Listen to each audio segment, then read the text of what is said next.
Welcome to the golf edition of Hooked on Sport. This is South Australia's summer golf wrap, where we uncover the stories, personalities and moments that define golf across South Australia and beyond. It's time to talk golf with sports commentator Ben Hook and state golf representative Sophie Hilditch.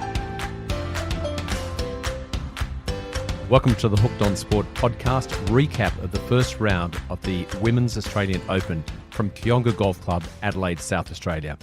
To take us through the day, it's welcome to Sophie Hilditch. Hey Wallace, how are you going? Did you get to watch much of the golf today? Saw a little bit of the golf, which was great, and I did notice a couple of things. One in particular, it was pretty windy. Yeah, it looked so windy this afternoon, didn't it? Gusting up to 40 Ks. You could see the flags blowing in the wind. The trees were gusting. The girls were struggling a little bit. But I mean, we have to talk about Darcy Harry straight off the bat, don't we? Certainly we do. Leading the tournament at 6 under, a Welsh woman. What do you know about her? Look, I actually don't know much about Darcy Harry, but I was impressed to see her play. She was strategic off the tee, positioning her ball on the greens.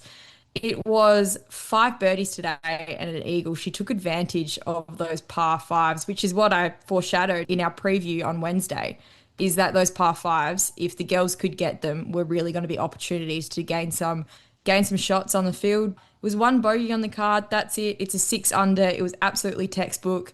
But do you know what I found interesting? Is the top 10 all played this morning without the wind, which means tomorrow is going to be particularly interesting, and I'm sure we'll talk about that towards the end of the show. The other thing that's got me a little bit worried, Wallace, top 10, mainly international players. Only 2 Australians in the top 10. We've got Kelsey Bennett at -3 and Hannah Green at -2. Yeah, Kelsey Bennett, impressive after a win last week, coming straight away. She's currently sitting T3 at the 3 under. Again, another morning round from Kelsey Bennett. Again, textbook, impressive. Her ball striking is unbelievable. She had some great things to say about Kooyonga in her press conference at the end of the round as well. She spoke mainly about the greens and how true they were running, which we know. Kooyonga always presents itself beautifully. You could hardly see a grass out of place on those greens. It was incredible. But she said you had to be careful. They're pretty spicy. Hannah Green, another one, and another person that we mentioned, again, coming off a win. She's got Jared Felton, her husband, on the bag. She looked comfortable out there and right in her element. Again, she did speak at the end of the round about how supportive the Australian crowds were, but I think she is feeling a bit of the pressure. So 2 under, a great start to her week. Minjee Lee is sitting at even par. She was playing beside Hannah Green. They mentioned, again, the greens seem to be a playing factor in this week. They mentioned that they were struggling to read those greens. Hannah Green actually said she was embarrassed at some of her reads and said, I just got the line completely wrong. I put a good stroke on it, but it wasn't seeing the hole. She spoke about how her playing partner, Shannon, just didn't drop anything, and she did comment that sometimes when you're seeing your playing partners also not dropping any putts, it is difficult to pick up that momentum. I think Minjee Lee and Hannah Green are well placed for Friday and hopefully the coming weekend. My biggest story for me, though, was Sarah Kemp. I found her so impressive, Wallace. I don't know if you got a chance to see some of her round. I did, Soph, and I was particularly impressed with that putt on 18 for a birdie from about 27 metres. Yeah, it was impressive, wasn't it? Sarah Kemp, 40 years old. She only had surgery on her legs about 12 weeks ago. She's lucky to be back playing golf. She was involved in a golf cart accident about 2 years ago, and she took some time off golf, but she's come back really strong. She doesn't have the swing speed that she used to have. Obviously, she's getting a bit older, gone for a few injuries. But again, another person who's just placing herself around that golf course, putting herself in positions, going either the right side of the fairway or the left side of the fairway based on where those pins were. The pins were tucked. Super impressive to watch her play, particularly when you look at the group behind her, which was Steph Kyriakou and Grace Kim. I think we have to speak about them, don't you think? 100%. Steph Kyriakou, it was a bit of a roller coaster. 4 birdies on that card.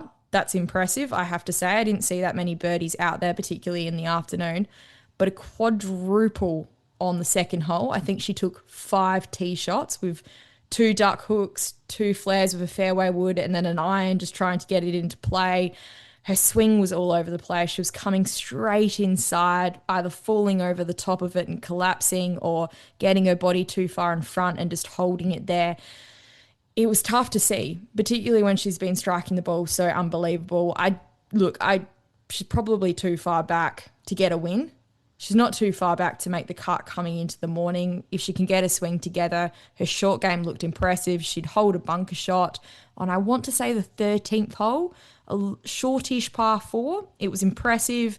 Her short game's great. Her putting was good. She actually held about a 10-foot putt on the 18th hole to get her par after, I think it was a flare again off the 18th tee, hit a tree, ricocheted on, and had about 200 metres to the pin for a second, while some girls were only having about 120 metres, even less. So she's someone to look out for. Unfortunately, she was someone that I flagged for a potential win. I think she might be out of it now, but still someone to look out for. Hopefully she can get a swing together. Grace Kim was another one, just all over the place. About 3 or 4 birdies again. Unlike Steph, she didn't have the big numbers on her scorecard, but a lot of bogeys, finishing 3 over. She looked so frustrated out at Kooyonga. She looked like she wanted to throw the toys out the cot immediately from about the 6th or 7th hole. Why do you think that was? I mean, what was it for Grace? I mean, she's been playing well. Win obviously played a factor. What do you see? Well, from what I could see from Grace, and again, a lot of this, unfortunately, I had to watch from my phone as well as getting out onto the golf course. Majority of it was from on the phone, and I have to say it was the short game. She just kept short-siding herself, giving herself some really tricky chip shot. Around Kooyonga, you just can't do that. You've got tight lies, not a lot of green to work with. She can't generate the spin with the short game. The girls just don't. And so she just couldn't get herself close enough to that hole. She was leaving herself 10 to 15 footers for par and not sinking them, which looked quite frustrating. She looked like she was putting good strokes on the ball, just not reading the greens properly. I also think some of her tactics maybe were a bit out of place. I can tell Grace has gained a lot of distance off the tee. But for example, on the 5th hole, it's a short par 4. She's hit driver, left herself about a 30-metre chip shot, and she just couldn't generate the spin to be able to stop it near the flag. I think this was a course where you really needed to position yourself today. A lot of the girls were taking driving irons, hybrids, and fairway woods off the tee. They were leaving themselves slightly longer in to be able to give themselves full swings, generate the spin on those tough greens. They didn't want to short side themselves. It was all about positional play, and I just don't think Race was strategic enough on Kooyonga today. I don't count her out, 3 over. She's definitely not out of the tournament. I know it looks bad, but the wind picked up this afternoon. The morning she's going to have prime conditions. Her swing is good. She just needs to think herself around that golf course a little bit better. What do you think Steph does? Look, I wouldn't be surprised if Steph hit the range. Yeah, I don't recommend, and this is just me personally, I never hit the range straight away after your round. I think she would have gone inside, maybe had a lemonade, a bit of a chat to a caddy, talk through the round a little bit, give yourself, your body, your mind a bit of time to process what actually happened. There were some positives, and she has to focus on those positives. She has to see that her short game was really good. But then look, from my point of view, I think she would have gone straight to the range. She would have tried to work it out, try and get a swing feel that she might be able to rely on when she comes out tomorrow. She wants to figure out some of those duck hooks off the tee. It was her tee shots, really. Her tee shots were all over the place. Her fairway medals were all over the place. Even if we look to the first hole, her tee shot wasn't great. She then flared her second shot straight right. She was actually playing the first hole from the 13th fairway, which is about 60 metres offline. That's just not good enough. That's not going to do the trick. The two-way miss for Steph is bad because you don't know how to play to it. You aim middle of the fairway and you could be going left or right. If you try to aim left, you're probably going to go even further left. Even further left, you'll try and correct yourself. So I think she will hit the range. She'll try and get a swing feel. She'll work with her coach. She'll work with her caddy and do the best with what she's got. Quite frankly, I don't think she'll be able to fix it entirely. That's just my point of view. But we know golf. It's funny. She can go from shooting an 81 to shooting a 69 pretty easily. So Shannon Tan, who Ben played with in the Pro-Am on Wednesday, shot a 1 under the card with 2 birdies and 1 bogey, the bogey coming on the 18th. Ben was impressed with her ball striking and also her accuracy. You mentioned earlier that she didn't get any putts. What are you thinking about her chances? I think she's in a good position. 1 under's great. She's going to have some challenges in the afternoon. Like we said, the wind picks up. It's the classic South Australian breeze down on the sandbelt. It picks up in the afternoon. It's not going to be as bad as it was today. Today was bad. 30k consistent winds, gusting up to 40k's. It's going to settle a little bit more than that. I don't think we're expecting 40k gusts, but obviously the weatherman often gets it wrong, so that could definitely change for the girls. You never know.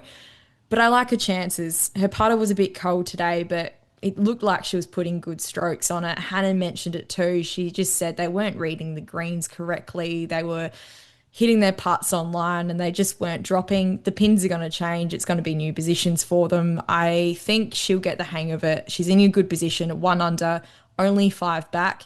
Anything can happen. Before we come to your highlight of the day, is there anything else that you'd like to comment on in regards to the course or any of the players?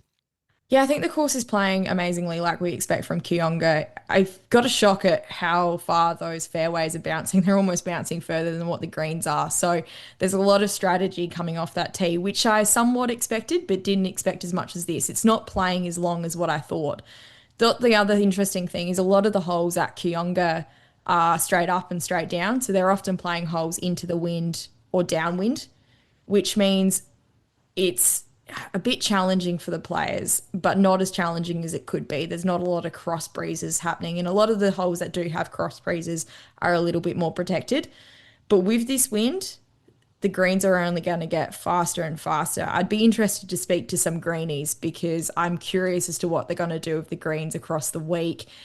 I think a lot of these greens are exposed. Just look at the 7th hole, that par 3. It's elevated. The wind's going to hit it. It's 2-tiered. It's going to be challenging for the girls to stop the ball in that hole, hitting 8 irons and 7 irons as I expect they will be doing. And even like the 9th hole, the par 5s are often very exposed to the wind, which means those approach shots with fairway woods are challenging, and they're going to get more and more challenging as the week goes on. The course is playing amazingly. Kooyonga has done an incredible job, and all the help that they've got from around the country of greenies has been unbelievable. And I think it's going to continue to be unbelievable throughout the week. There was a big crowd there today and it looked absolutely spectacular. And I think the crowds will just grow tomorrow and also over the weekend.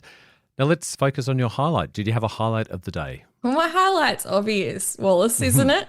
I have to say, friend of the pod and fellow teammate Reagan Denton debuting the Australian Open. I'm so proud of her, and her press conference at the end was great. She said the number she shot 3 over wasn't her best, but it's a day that she's always going to remember, seeing the South Australian crowds out there supporting her, playing with big players like Kelsey Bennett.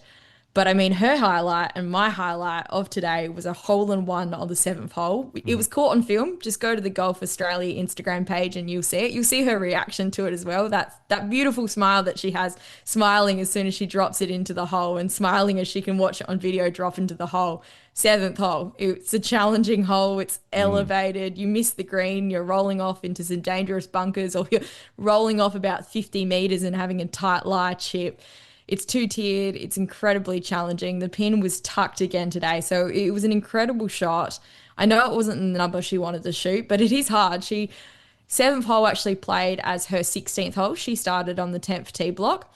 She then unfortunately went double bogey, but after having a hole-in-one, you have so much adrenaline running through your body. I just imagine trying to calm your nerves would have been hard on the 8th hole, and that hole is a challenging par 4. They've got them teed off right off the back, and there's a big mound in the middle of the fairway, and it's a big hit to be able to get it over, particularly when it's playing into the wind. And then it's like a pancake of a green. It just sits on top and it falls off everywhere. So it's a challenging hole to have to play after a hole-in-one. But a hole-in-one, unfortunately not the hole-in-one with the BMW car, which I think she would have loved, but she wouldn't have got much use of it because she's going off to America to play college golf. Still an unbelievable day for Reagan Denton. Incredibly proud of her and cannot wait to see what she does next. Yeah, there are a lot of people around supporting her. I know her mum and dad were there, and also her brother, and also Adrian Wickstein was on the bag. I must say one of the other caddies was so excited for her, which was just wonderful to see. Yeah, she got a big hug from one of the other caddies. Even Adrian got a hug from the other caddy. He must have given her the club or something, because there was hugs going all around for everyone on that tee block. Oh, it's brilliant.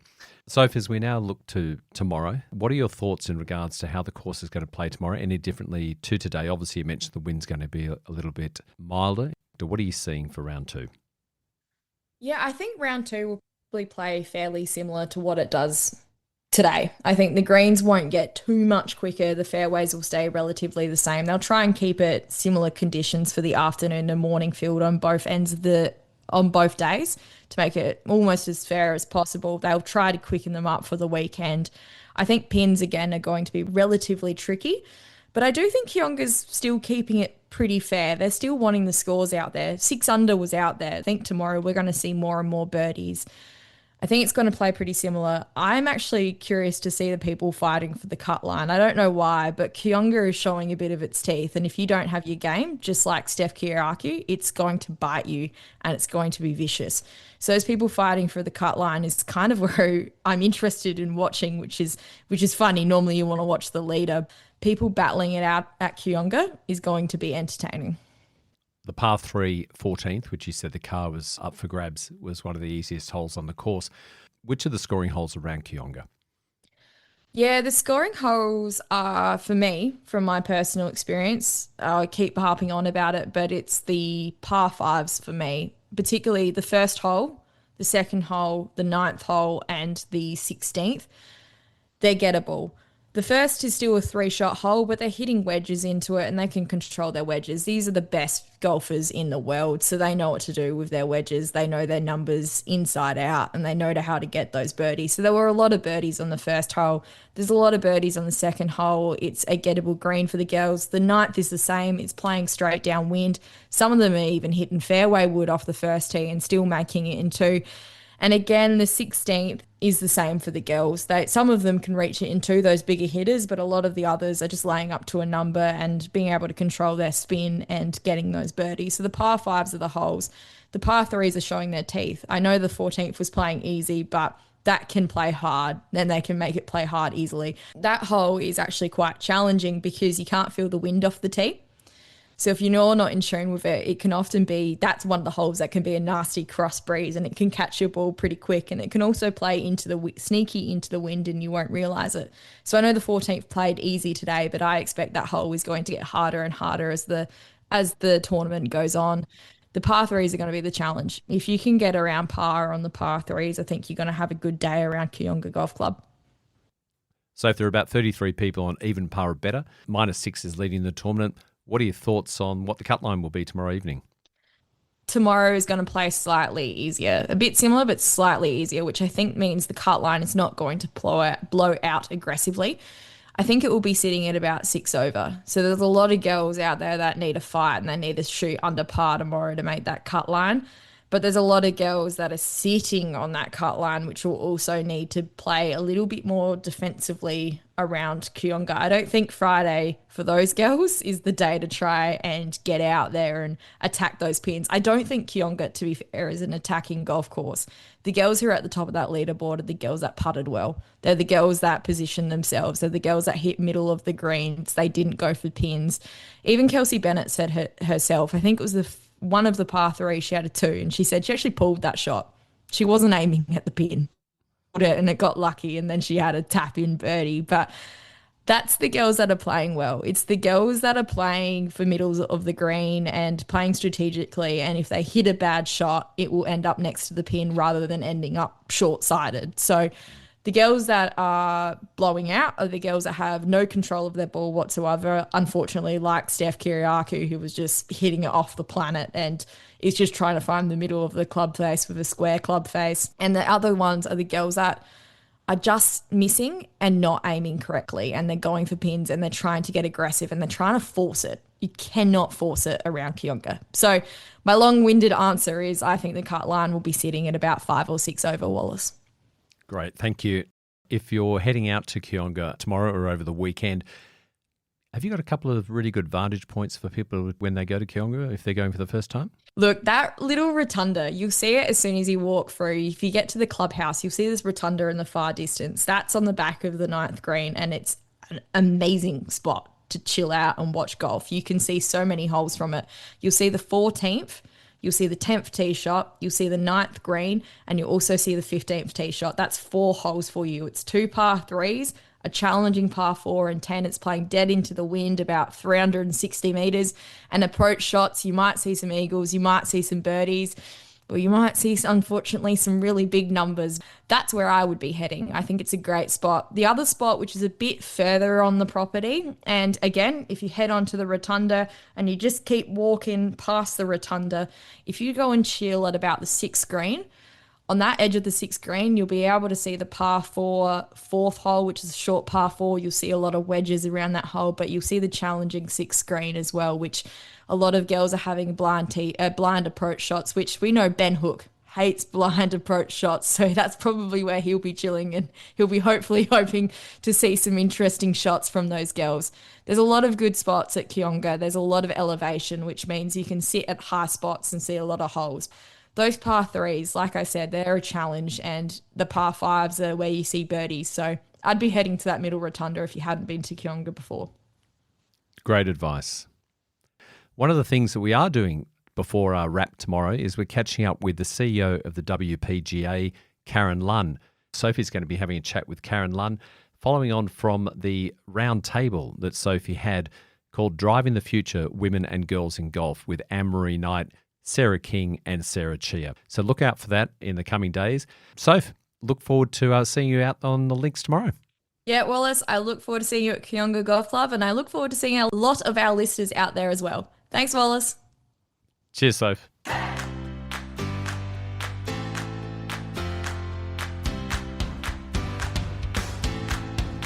With the last putt sunk, that's a wrap on this golf edition of Hooked on Sport. Thanks for listening. Help us meet more golfers just like you by following us and leaving a review. We look forward to your company on the next golf edition of Hooked on Sport.